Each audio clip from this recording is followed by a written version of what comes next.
Here we go. 3, 2, 1. Hey everyone, it's Vander, Dussen, and for the past few months, my good friend Natalie Kovarik and I have been working hard on a new project where we will be interviewing and masterminding with some of the most amazing entrepreneurs in the rural, Western, and agricultural space, like Maggie. Hi, I'm Maggie. I am the owner of Cultivate Clothing Company. In a moment of pure helplessness, trying to overcome financial crisis, Maggie took a $100 sewing machine and a whole lot of faith and turned it into a successful clothing company on the verge of expanding into a warehouse and adding a full-time staff.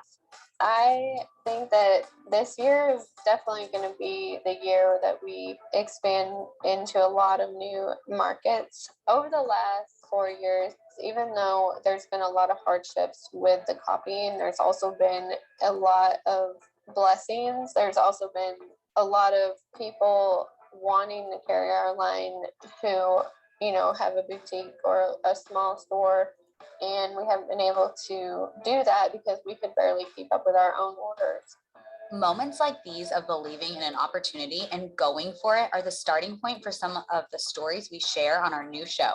It's called Elevate, and it's a storytelling and business podcast where we highlight and mastermind entrepreneurs in the agricultural, Western, and rural space. On Elevate, we hear from the women behind the feeds and what it took to get their businesses started and take something small and build it into something bigger than they could have ever imagined.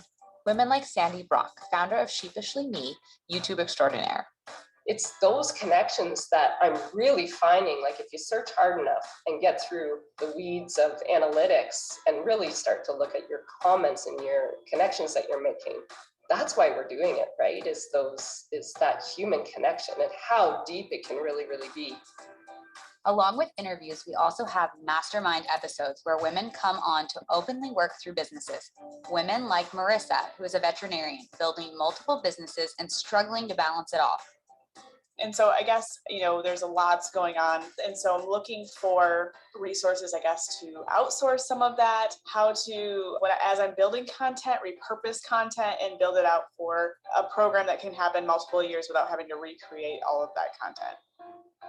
And along with interviews and masterminds, twice a month, we'll also have what we call business shots, episodes where Tara and myself deep dive into a short topic that will help you as an entrepreneur drive your business forward. We discuss topics like quitting our jobs and building businesses online, how to negotiate pricing and ask for your worth, and all the things we wish we'd have known when we started our journey of sharing online.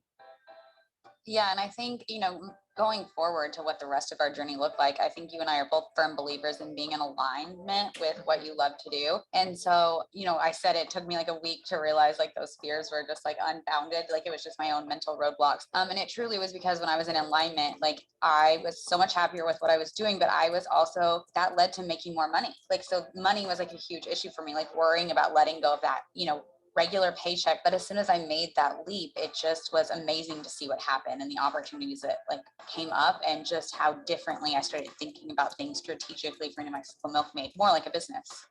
On Elevate, you will hear stories filled with ups and downs, a little drama, and lots of bootstrapping, but also stories filled to the brim with bravery, optimism, and the pride and joy of creating something new to bring into the world. If you're an entrepreneur and are in the beginning, middle, or even the end of building your business, or maybe you're just dreaming of doing something one day, be sure to check out our new podcast, Elevate. You can subscribe now where podcasts are available.